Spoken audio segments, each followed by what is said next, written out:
Hey guys, welcome back. Marcus here with another one for you. We're gonna have a little fun today. I thought, a couple of weeks or a couple of episodes back, I showed you guys some of my toys in here.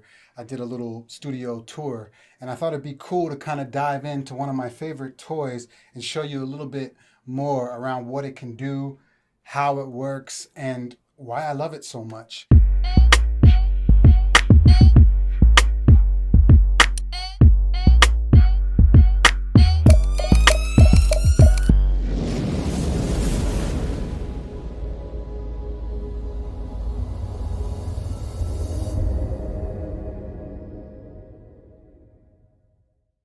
So, anyways, I've got the Roland TR8s here, and it's basically a drum machine, but not like the MPC where you play, where you hit the pads.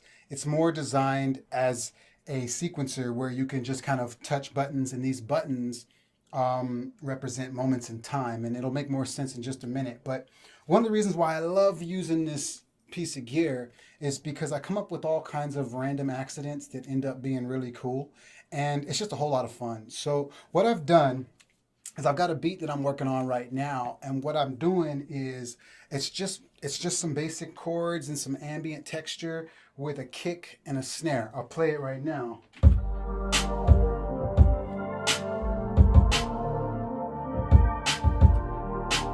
So I've got a foundation. So the first thing I like to do is just map the tempo so that it's synced to the DAW here. And I'm running Logic right now. So all I've really done is just make sure my tempo matches the tempo in Logic. And now that it matches the tempo in Logic, what I can do is start kind of doodling by hit play here. And then this is my play button here. So on the same time, I just make sure I hit play in time with this. Now what I can do is start adding sounds like, let's see.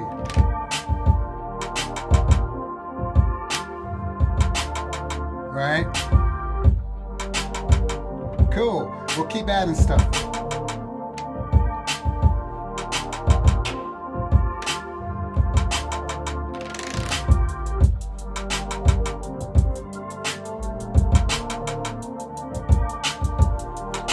Got a little vibe, right? I'm just gonna add a few more things.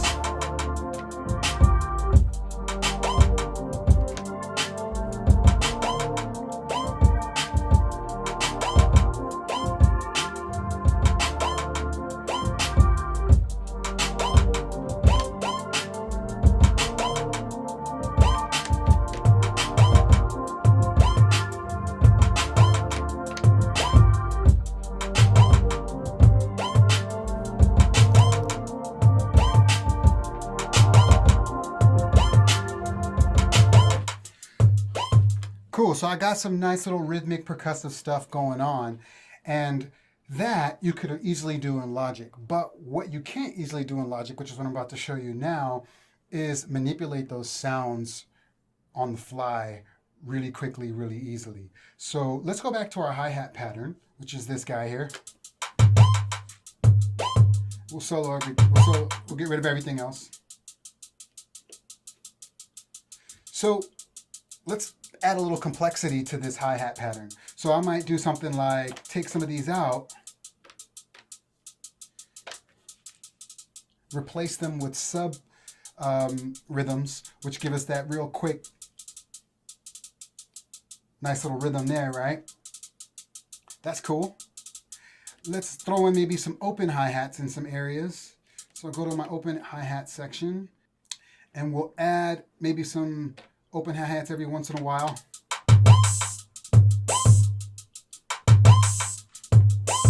Right? Let's go back to our closed hi-hats. One of the cool things is we've got some knobs here, and what these knobs can do is change the pitch, change the decay. So I can open that hi-hat gradually. Watch.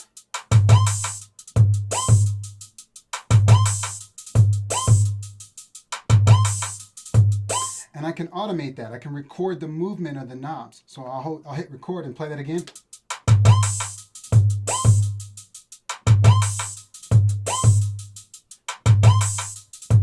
So So now that closed hi-hat is opening and closing to a rhythm, to a vibe. And we'll take it one step further, and I'll change the tune in real time. Here's the tune. So what I'll do is I'll record that as well. Right? So now what we should have is the tuning moving, the decay moving on that closed hi-hat.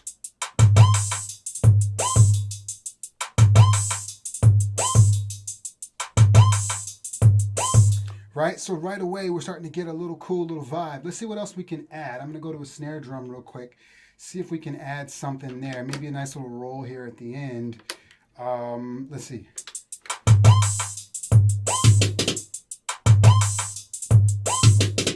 We'll make these a little quieter.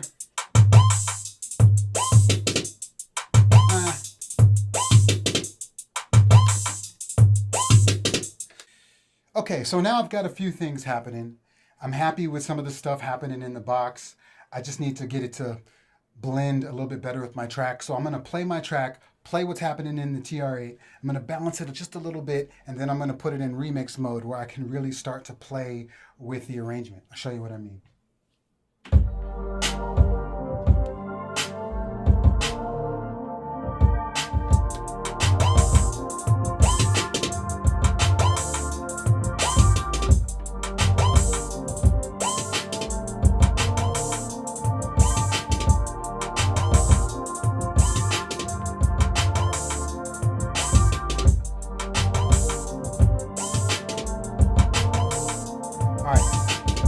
So that's feeling pretty good to me. Now I'm gonna put it in remix mode. Watch this.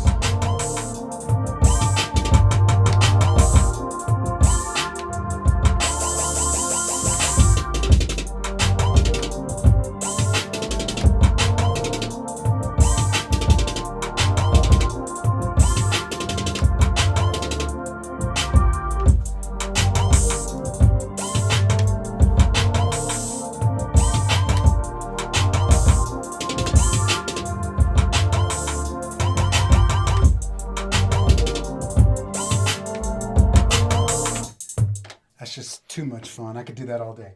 So, last but not least, so I've got some cool stuff happening in the box that I now need to get into the computer. One of the great things about the new outboard gear technology is they're using USB and they're using sound card technology so that you can easily integrate it into your workflow in the studio. So instead of the old-fashioned way of plugging stuff up with cables and all that good stuff, I can set this, which I'll do now. I'll set this so that every one of the tracks that I've played individually record into Logic on separate tracks instantly. And it's doing it in real time while I'm going to be playing with all the toys. So let me get it set up real quick. So now what I'm going to do is just hit record here. And when I'm ready, I'm going to hit play here. You can see everything is recording on separate tracks. Now I'm going to have some fun.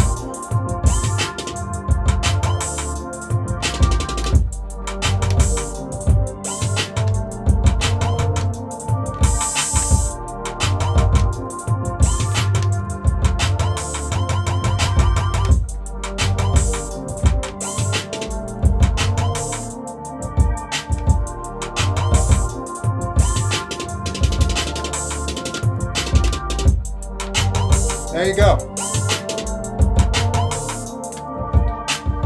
You can see each one of the tracks were individually recorded into the DAW. I got to have a little fun.